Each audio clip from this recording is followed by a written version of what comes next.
These are Nebraska corn farmers. They work in acres, not hours, harvesting the energy and climate solutions the world needs. We are proud to stand with you. The success of tomorrow's soy industry depends on the actions we take today. The future is here, and the time to move is now. Market Journal, Television for Agricultural Business Decisions, is a presentation of the University of Nebraska-Lincoln's Institute of Agriculture and Natural Resources in partnership with the Nebraska Rural Radio Association. Promotional support provided by the Nebraska Farmer Magazine, and partial funding provided by the Nebraska Soybean Board and the Nebraska Corn Board.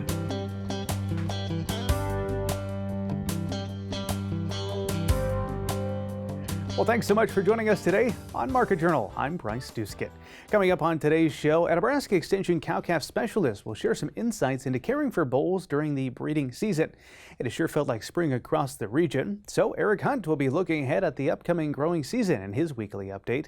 The Nebraska legislature is in session. We'll discuss some bills that might have an impact on the ag industry. Plus, Barchat Senior Analyst Darin Newsome will join the show to break down the latest trends that he sees in the grain markets. That's a preview of what's ahead on the show, but first we start here. Last week, Nebraska Governor Jim Pillen stood with representatives from the University of Nebraska-Lincoln and announced what will be known as the Elite 11 Veterinarian Program. Nebraska and other states across the country are facing a steep shortage of food animal veterinarians. This program, the Elite 11 program, will remove the barrier of cost for Nebraska students interested in food animal veterinary medicine. Market Journal's Bill Dodd attended that press conference, and he brings us the details now. Bill? Developing shortage of production animal veterinarians around rural areas of the United States, and the state of Nebraska is no exception. Now the University of Nebraska has offered a solution to that problem. The Elite 11 program offers financial assistance to Nebraska students pursuing degrees in animal sciences or veterinarian sciences at the University of Nebraska-Lincoln's College of Agricultural Sciences and Natural Resources. This program is designed for students who have demonstrated a passion and commitment to the health and well-being of production animals. Across America today, about 13% of the students who go and pursue a DVM, a veterinary degree, only 13% go into that believing that they are going to work with food animals. And of course, we want to change that. Two things about this program that I just am really excited, as Chancellor Bennett, our UNL Chancellor, likes to say, keep the main thing, and the main things are students. So anytime we can focus on learners and thinking about their success and trajectory, that's pretty amazing. And the second thing is the land grant mission of our university, where we think about teaching and learning, research, discovery, innovation, entrepreneurship, and extension and engagement. And this program allows us to do both of those things. Pursuing a degree as a Doctor of Veterinarian Medicine, or a DVM, is a very time-consuming and costly endeavor for students. However, the Elite 11 program offers incredible financial incentives for potential students who would be willing to practice the skills they've learned right here in the state of Nebraska. As part of the Elite 11 program, the College of Agricultural Sciences and Natural Resources will award up to 25 scholarships to incoming freshmen starting this academic year. As part of this award, they will receive 50% of their tuition will be covered for the first 2 years, and they will pursue a degree in animal science or veterinary science. After completing the second year of their program, they will compete for one of the 11 slots in the Elite 11 program. Those selected to be a part of this program will first earn a scholarship to cover the remaining 2 years of their bachelor degree program. They will earn a spot in our professional program in veterinary medicine. And then finally, through the generosity of state funding, they will not have to pay for their DVM program. The tuition and the fees will be covered. So again, this is making dreams come possible for our students in the state of Nebraska. Given the robust impact food production animals have on Nebraska's agriculturally driven economy, Governor Jim Pillen reiterated during his closing statements how this program is a real win-win for both students and the state of Nebraska. Number one, it's a Nebraska solution. the Nebraska way that's really going to solve the problem quickly. Number two, that it's going to benefit students who will complete their degrees, and it also requires a commitment to serve as a large animal veterinarian in rural Nebraska. And it's certainly our hope that providing the pathway to earn this degree will give the students the ability to pay off their school debt, that'll help them cultivate and retain our best and brightest in this field, which is essential for us to feed the world and save the planet like we do here in Nebraska. Given the fact that Nebraska's animal food industry makes up nearly 52% of Nebraska's overall $31 billion ag industry, keeping that livestock healthy and promoting herd health while responding to disease and public health issues is more important than ever. The Elite 11 program is a good start in ensuring the health of our food production animals. Reporting for Market Journal, I'm Bill Dodd. Now, the university has begun accepting applications for that Elite 11 program. The application window is open now until April 12th, so if you have an interest or perhaps you know someone that might, do not delay. Decisions on accepted students will be communicated by May 17th. For all the details, visit kasner.unl.edu/Elite11. While we were attending that press conference down at the Nebraska State Capitol, ran into and had the opportunity to catch up with Nebraska State Senator Teresa Ibach. Ibach, who represents portions of central and southwest Nebraska, has introduced several bills that may have an impact on the ag industry. Here's our conversation. 44. Always good to visit with you and catch up specifically about your agriculture priorities for this session. Give us an update. What are some of the priority bills you've emphasized on this year, Senator? Well, great. Thank you for having me, as always. Probably if we wanted to speak to my priority bill, there are several committee priority bills as well that I am signed on to co-sponsor. But my priority bill specifically will be the 1368, which is the Nitrogen Reduction Incentive Act. And what that bill will do is educate and encourage farmers who currently don't use biologics to educate them on the advantages and the results that biologics can bring to their operations. It speaks to increased stock health. It speaks to increased yields. It speaks to a biologic that will adhere to the roots of a stock and be time released. In turn, that increases soil health, which is always a goal of ours, and it reduces the amount of nitrates, synthetic nitrates that we currently use or have used in the past on our operations. And so, in my opinion, it's a win-win-win. And incenting farmers to actually think outside the box, think differently than they've operated in the last 50 years, and think about the future of agriculture and how biologics can contribute to the success of their operations. There was a committee hearing on that bill. Had a bit of a warm reception by all accounts, correct? Yes, absolutely. We had nobody in opposition of it, and we had some really, really supportive proponents, anywhere from the League of Women Voters, who are concerned about nitrates in the water, of course, in urban areas, to Farm Bureau, who is always supportive of all ag ventures, and the NRDs came in and supported it, spoke to the importance of quality water and how this program might be able to enhance what they already do. And it's just really it's a well-rounded natural resources agriculture approach to being responsible. And as I always say, our farmers and ranchers are the most responsible folks that do what we do in our industry. And this sustainable piece is just an extension of what I hope they embrace. We'll follow and see what happens there. You also brought a bill forward this year that would increase the checkoff assessment rate for the Nebraska Corn Board. Can't remember the exact statistic, but Nebraska, might surprise some people, is toward the bottom when you compare corn checkoff rates across the nation. Talk about your bill and where that sits today. Absolutely. So the corn checkoff is, of course, very important for education, from an education perspective, and from a research perspective. Our corn board here in Nebraska does a magnificent magnificent job of educating the public on the benefits of what their product is and how it goes into ethanol, how some of the byproducts are fed to livestock now. So corn is a big passion of mine, of course, as a producer. And the checkoff dollar speaks to, or the checkoff speaks to enhancing the half cent that we currently have to 1 cent, because all states, all but one state in the Corn Belt, are already at that 1 cent threshold, and they're able to do a lot of good things with that money. The other thing it speaks to, of course, we've suffered through a couple of years of drought, so our yields have been down a little bit. Corn checkoff maybe hasn't been as productive as we'd like for it to be, but I think with enhancing the checkoff amount, I have not talked to a single farmer or rancher, including my husband, that says, no, we don't want to do that, because I think farmers see the importance of marketing their product, of educating folks on what their product does, and the value of corn in our state. Thanks again to Senator Ibach for taking the time to visit with us. There's obviously a lot of work left still to be done in the Nebraska legislature, so we'll be keeping an eye on all of that and bring you any developments here on Market Journal. It is that time of the program where we turn our attention over to the markets. Joining us this week to offer his thoughts and perspectives is Darin Newsome. He is the Barchat Senior Analyst. Darin, always good to have you here on the show. Thanks for taking the time.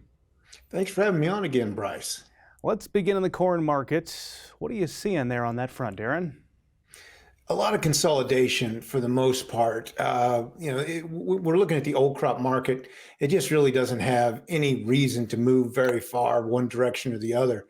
So I think for right now, we're just stuck for a little while. We'll see what happens, as we get further into spring. We have entered the second half of the 2023-24 marketing year. And that's usually when corn moves to center stage. We start to see demand picking up. So we'll see if that's the case this year. As for new crop, it's all going to be about weather. As we head into the weekend, there was a lot of forecasts for some rains across, stretching from the Southern Plains to across the U.S. Midwest, particularly east of the Missouri River. And that's the area that's showing the largest soil moisture deficits, at this point in early March. So I think it's going to be critical here early in the spring to start to see some of these rains develop. If not, and we start to see a drier spring and leading into drier summer, that could change the outlook of the market a bit. Yeah, you noted in your commentary, fundamentally just kind of neutral at this point on the corn front. I want to bring this up to you, Darin. Last week we got news, or perhaps news we wouldn't have news, when it comes to sustainable aviation fuel. To that front, it's about tax credits is where we're kind of sitting in the discussion phase with ag policy. But how important is sustainable aviation fuel, particularly for ethanol, moving forward? I've heard a couple different parts of this. Number one, it was supposed to be for ethanol. Number two, it isn't for ethanol, that it's for the renewable diesel. So, I think there's a lot to be worked out yet. And again, this kind of goes back to, we're trying to find something. We're trying to find some demand to replace what's been lost. If it is on the renewable diesel side, that would make sense with all of the crushing plants that are going up. Ethanol demand, I think, is still, for corn is still, kind of flatlining. It is a constant where we have feed demand goes up and down, export demand goes up and down. But ethanol demand basically is relatively constant here in the United States. So it'll be interesting to see how this plays out. Is it going to be for ethanol, or is it going to be for renewable diesel? Yep, good point there, Darin. You bring up demand. Let's pivot a little bit, talk about soybeans. Over the winter months, we kept asking, where's the demand for soybeans? Has that changed at all? Not a bit. And in fact, we just got the update, the weekly sales and shipments update through the end of February. Total sales are still running about 20% behind. The shipments, as far as the projected pace, also about 20% behind last year. So, there's just not a lot not a lot of change in demand for U.S. soybeans. Again, China's buying what it needs right now from Brazil. Brazil had a good crop. We can also see it in the May, July soybean future spread. We've seen that spread move out of bullish territory into neutral. We'll see how long that lasts. I think once it goes back into the bullish onto the bullish side of the threshold, and that's going to be an indicator that China might be running shorter on Brazilian beans, might be looking towards the United States. But this is going to be later in the marketing year than it usually happens. Let's build on the point you're making there. Darin, read you a headline coming from Bloomberg News this week. China buying hefty amounts of foreign grain as global prices slump. Seems to be most of their buying in South America. Is that the case? That's absolutely the case. Yeah. I mean, we've got this silly little trade war that's in place, and China's not going to buy anything from the U.S. it doesn't have to buy. Now, it has been buying some grain sorghum. A lot of folks don't, realize that, but we've seen grain sorghum demand pick up this past marketing year, but it doesn't make up for what's lost, particularly in the soybean market. Corn exports are picking up, not necessarily to China, but we've seen Mexico and Japan really increase this year, and a lot of that has to do with we've got bushels to sell. We didn't have them last marketing year because we had a short crop. But this year, we're seeing better demand from some of our old reliable customers.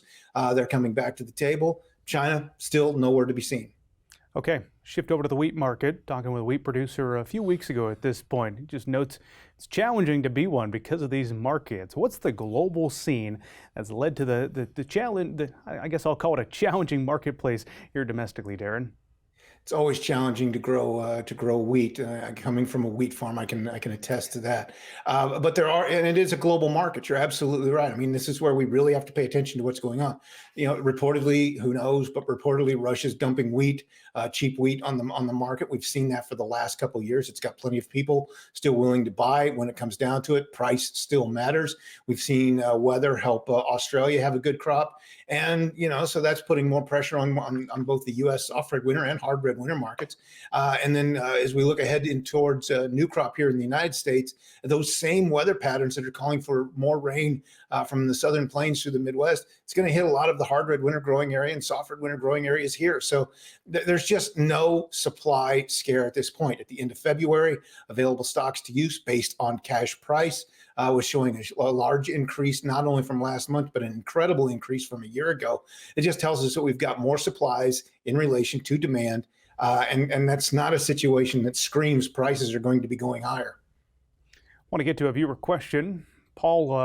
Steve wrote in this week and noted that he uses hedges to arrive and forward contracts for corn and beans, but he asked you to help him understand the appeal of basis contracts, if any. Yeah, it's interesting. Each one, there's all these different aspects of the different markets. You've got basis, you've got futures, and that leads us to cash. So, if you do a hedge to arrive, you usually do those when the futures markets are strong and basis are weak. A lot of times there's an inverse relationship between futures and basis. And then conversely, you would use a basis contract if, you've got new crop futures that are down, but end users or terminals are trying to push the basis a little bit to try to get some contracts locked in, to get some bushels locked in. So if the futures market's down and they're pushing the basis, that's where you would lock in your basis on the expectation that the futures market's going to rally. It's going to give you a better chance to price that basis contract. And at the same time, basis might start to weaken as we go through the marketing year. So there's a time and place for these different contracts. And it's knowing the market, it's understanding what part of the market we're in or where we are with that market that kind of leads us to which one of these contracts to use.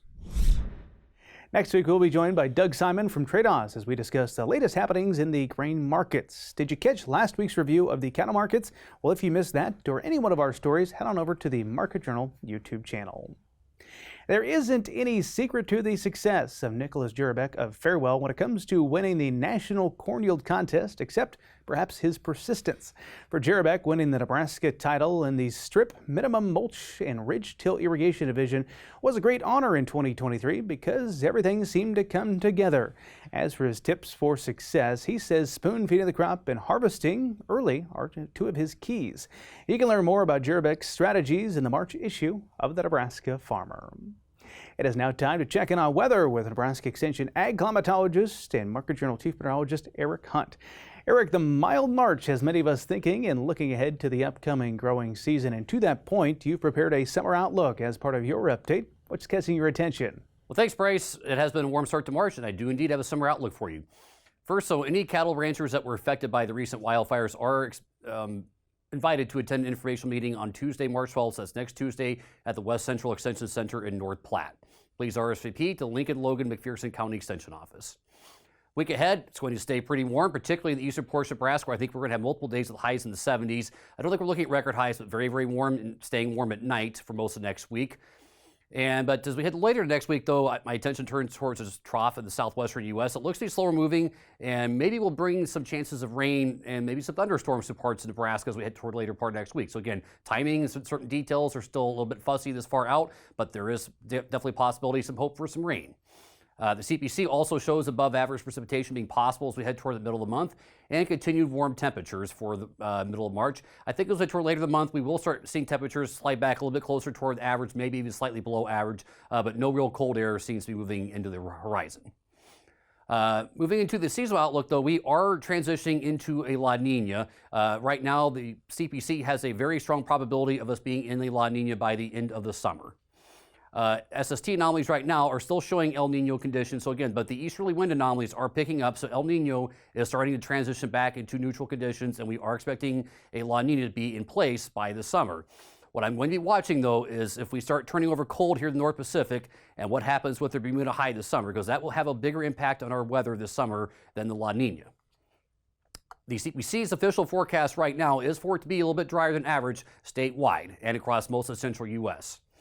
The National Multi-Model Ensemble Composite also is showing a better than average chance of it being dry across a lot of our region of the country this summer. Again, this is our closest analog, I think, right now is 2016, and we were a bit on the dry side in the summer of 2016. The important thing to note about 2016, though, was we did not actually have explosive drought development because we had a relatively wet spring. I think that is going to be very, very crucial as we move forward this in the next 90 days. If we get good moisture, I think we have a reasonable chance of getting through this summer without having a major drought concern. If we do not get ample moisture, the next 90 days get those soils recharged, particularly in the eastern part of Nebraska, where we still have long-standing drought conditions, I think there is going to be some potential for real trouble as we head into July and August. CPC is showing a decent chance of being warmer than average for most of the country, but not really showing a strong warm signal in our area. And again, the National Multi-Model Ensemble is showing it being warmer than average everywhere, but a little bit more weakly warm in our area. So again, I think the risk of a significant heat wave is a little bit lower this summer than some other years, but I do think there will be chances of it being warmer, particularly at night. So I do expect it to be warmer than average for most of the summer, and I think that could be exacerbated if we start going into drought conditions by July and August. Thanks. Back to you, Bryce. All right, thank you very much for that update, Eric. We sure appreciate it. Finally today, one of the most common challenges for young bulls after their first breeding season is the fact that they sometimes get run down. Most young bulls will lose condition and weight during their first breeding season. We recently spoke with UNL cow-calf specialist Kacie McCarthy to get some of her advice when it comes to managing and developing young beef bulls. Market Journal's Mike Straub is standing by with this story. Feeding young bulls to an optimum body condition score before and after their first breeding season will help extend their productivity and contribution to the cow herd. So when we're thinking about developing bulls just right, the idea or concept here is we don't want to over or under condition our bulls. So a lot of times when we think about body condition score on that 9-point scale, that moderate body condition score of a 6 is kind of that ideal number that we're looking for. And so ultimately that's about 20 to 23% of body fat in those bulls. And ultimately what we're doing here is setting these bulls up for success because we know that during the breeding season, they're going to be growing.